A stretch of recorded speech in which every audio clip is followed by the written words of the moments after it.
on the ground. I'm not coming down. I want to go higher, higher, higher than that. Welcome back to the Business is Human podcast. I'm your host, Rebecca Fleetwood Hession, and we're here to bring you episodes that blend meaningful work with profitable success. Here to steward what I call the age of humanity. I believe if we transform the way we work, we can transform the way that we live. As always, my friendly request, if you like what you hear, hit subscribe so you don't miss any episode, and leave a review to tell the other humans that they might like it too. Always looking to help you and connect with others. All right, let's get into it, shall we? Welcome back to the show. If you were around last week, we talked about burdens and responsibilities, and I am really hopeful that that was helpful for you and that it's helped guide you to create more capacity for the stuff that you're responsible for this year.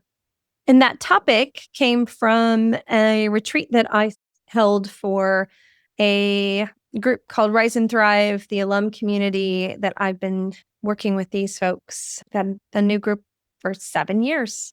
And as I was thinking about recording something for the folks that were unable to make the retreat, I thought, you know what? How about those would be good podcast episodes as well. And so we have another one coming at you today, which helps us understand, we're human beings, but what are the things that make up how we move through the world every day? And so there are 3 things that we're going to talk about today that in combination really define who you are and how you move through the world. And those 3 things are beliefs, our state of being, the nervous system state that we're in, and the patterns that flow from those. And so I'm going to give you a description of each one and some examples of how they work together. And then I'm going to give you a kind of a step-by-step. How do I discern which of these, if any, I might need to adjust to have better outcome, better life? Sound like a plan? Here we go.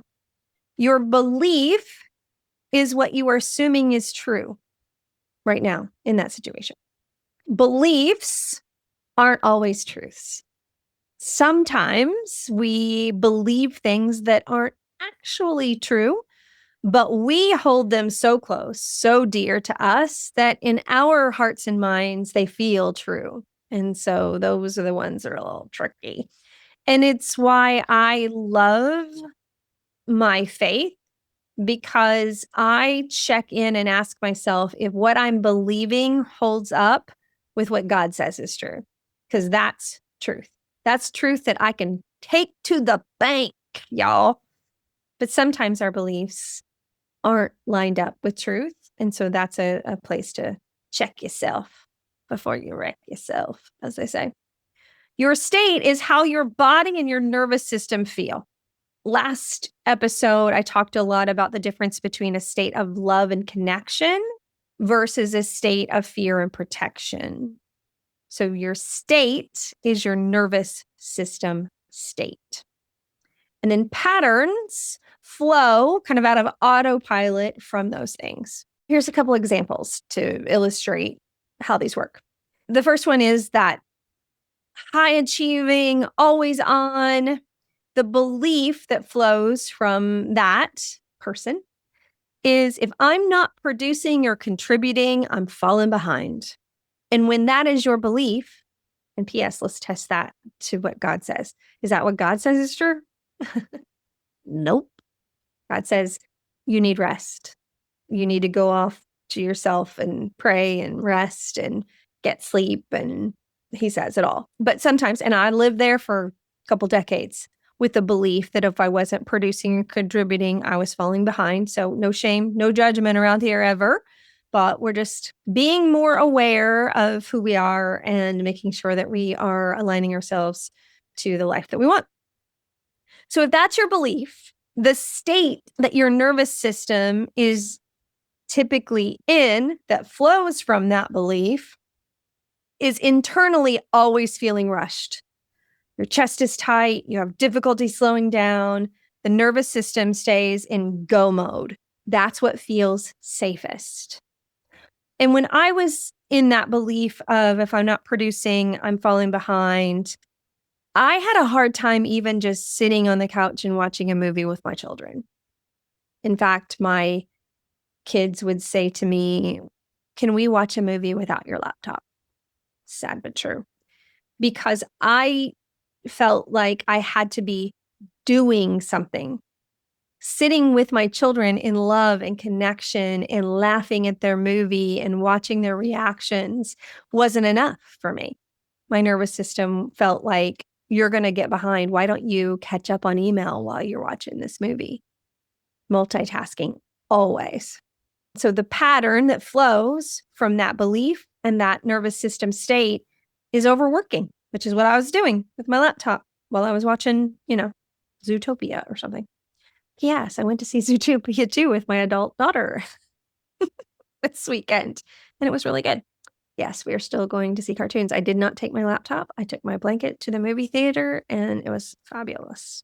Reclining seats, now that's the snizzle. Man, if they would have had those when my kids were little, I'd have been taking them to every single movie there was and having my movie naps, which is also what I used to do. It's really little because, sometimes a mom needs a little nap. So the pattern is overworking, saying yes too often, struggling to rest, even when rest is available. And that's what I was doing. So what's happening underneath is your body, when that's your belief, doesn't feel safe to stop.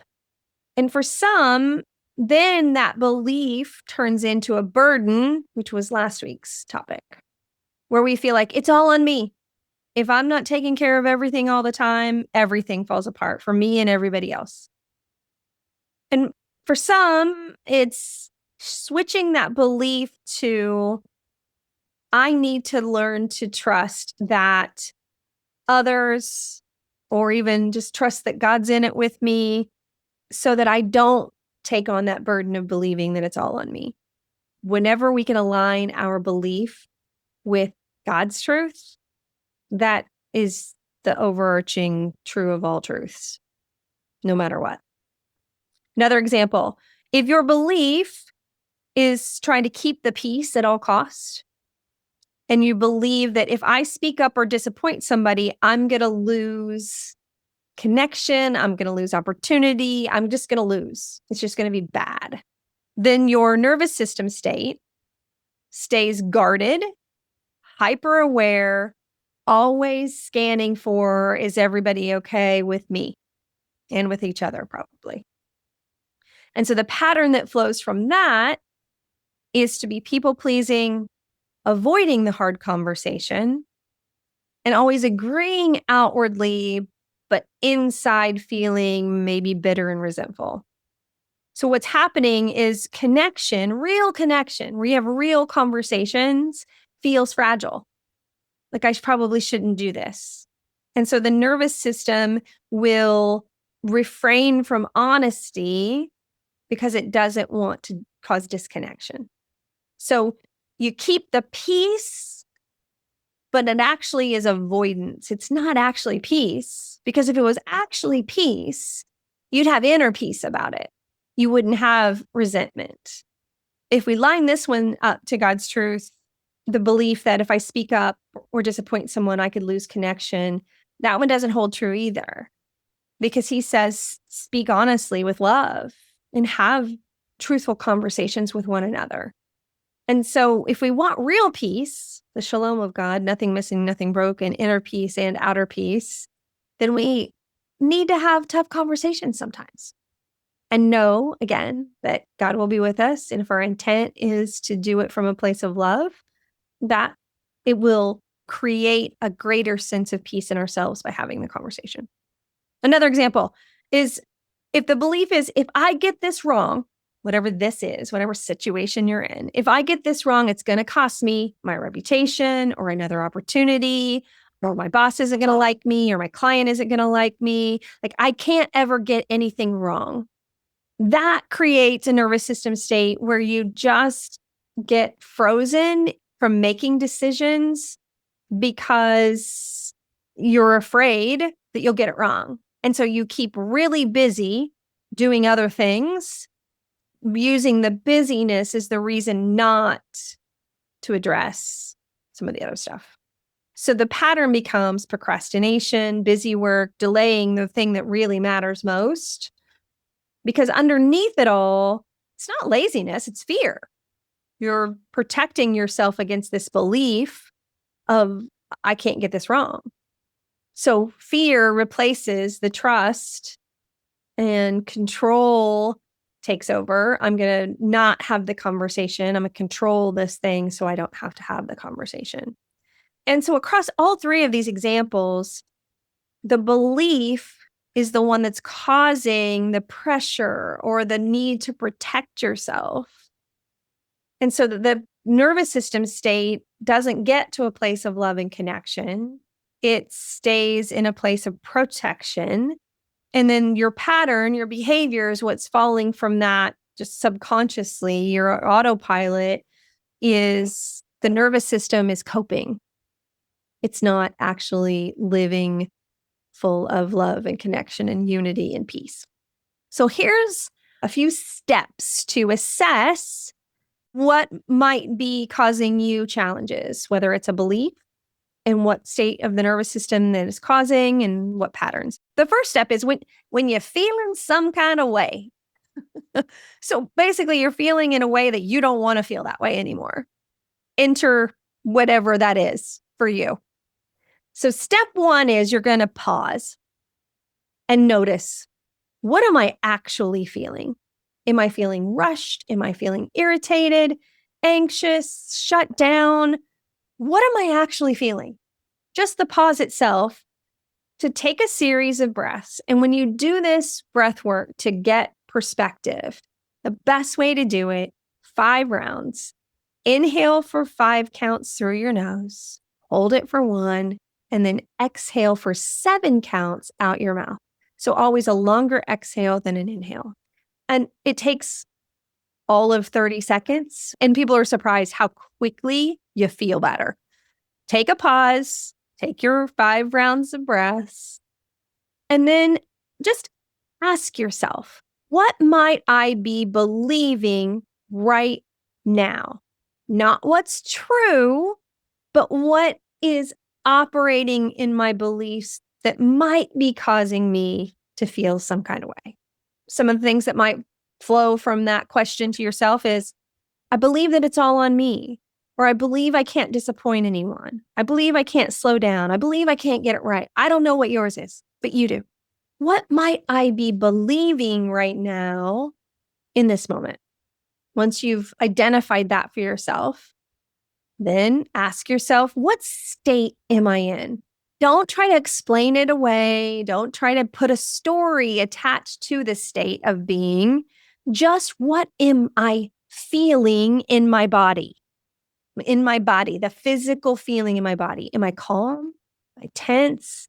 Am I open or guarded? Am I rushed? Am I clear? Am I foggy? How does my body feel? And take note of that. And then pattern. So based on that belief and what my nervous system state, what my body is feeling, what pattern or what autopilot do I feel like I should do right now? What do I usually do right now? No judgment. Is it right or wrong? We're just going to observe ourselves. We're not going to just immediately go into fix-it mode. So the pattern that you might be pulled towards, it might be overworking, people-pleasing, avoiding, procrastinating, controlling, withdrawing. I don't know. But I want you to notice what that autopilot next step might be from that belief and that nervous system state. And then after you've observed yourself in those 3 things, belief, state, pattern, then you're going to ask yourself, is this belief serving me or protecting me? Have I seen this belief create these patterns before? Patterns I probably don't want. And one of my favorite questions to ask about beliefs is, does this belief line up with what God says is true? Because if it doesn't, it's probably a counterfeit. It's something that you've chosen to believe to protect yourself, and it's not actually true. So it's not serving you well. It's not giving you inner peace. So then you're going to create safety first. Before you can make any changes, before you can declare anything that you're going to do differently, we have to create safety for ourselves. So before taking any next step, you're going to help your body settle so that you can get into a regulated, calm, grounded state of love, connection. And then from that place where you have access to your prefrontal cortex and real good creativity and good decision making, then you can make a choice to move forward. But first, we're going to do those slow breaths. We're going to take a walk. We're going to be still. We're going to pray, reflect. Remember that it's not all on you. You're not ever alone. God is always with you.